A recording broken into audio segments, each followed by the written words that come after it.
പരിശുദ്ധ റമളാനിന്റെ അവസാനത്തെ 10 വളരെ വളരെ പ്രധാനപ്പെട്ട ദിവസങ്ങൾ.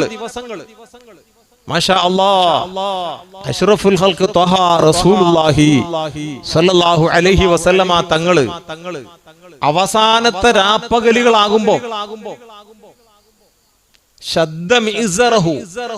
അവിടത്തെ അരയുടുപ്പൊന്ന് മുറുക്കിയെടുക്കാറുണ്ട് എന്ന ഹദീസിൽ കാണാം. നമ്മൾ വലിയ ഒരു ദൗത്യത്തിന് വേണ്ടി, ഒരു ഭാരിച്ച ദൗത്യം പൂർത്തിയാക്കാൻ വേണ്ടി ഒരുങ്ങുമ്പോ നമ്മൾ എടുത്ത തുണി ഒന്ന് മുറുക്കിയെടുക്കും, അരക്കെട്ടൊന്ന് മുറുക്കും. എന്തിനു വേണ്ടി? ഒരു തയ്യാറെടുപ്പാണ്.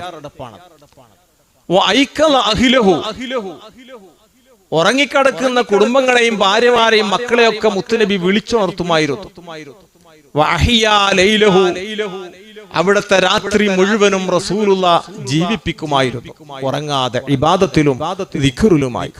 സ്വഹീഹ ഹദീസിൽ കാണാം, അള്ളാഹുവിന് ചില പ്രത്യേകമായി നിയോഗിക്കപ്പെട്ട മലക്കുകളുണ്ട്. ഭൂമിയിലൂടെ ഇങ്ങനെ കറങ്ങി നടക്കുകയാണ് അവരുടെ ഡ്യൂട്ടി. എവിടെയാണോ ദിക്റിന്റെയും സലാത്തിന്റെയും ഹൽക്കകൾ ഉള്ളത്, ആ ഹൽക്കകളിൽ പോയിരിക്കുക. ഇതാണ് അവരുടെ ഡ്യൂട്ടി. അപ്പൊ ഇങ്ങനെയുള്ള ദിക്റിന്റെയും സലാത്തിന്റെയും മജ്ലിസുകളിൽ റഹ്മത്തിന്റെ മലക്കുകൾ ഉണ്ട് എന്നുള്ള കാര്യം തീർച്ചയാണ്. അത് യാതൊരു സംശയമില്ല.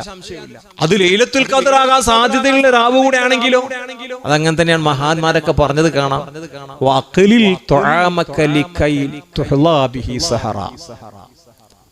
മോനെ, നീ ഭക്ഷണം കഴിക്കൽ കുറച്ച് കുറക്കണം. എന്തിന്? ഉറക്കൊഴിവാക്കുക എന്ന വലിയ അനുഗ്രഹം നിനക്ക് കിട്ടണമെങ്കിൽ. അപ്പൊ രാത്രികാലങ്ങളിൽ ഉറങ്ങാതെ ഉറക്കൊഴിവാക്കി ഇബാദത്ത് ചെയ്യുക എന്നുള്ളത് വലിയൊരു അനുഗ്രഹം.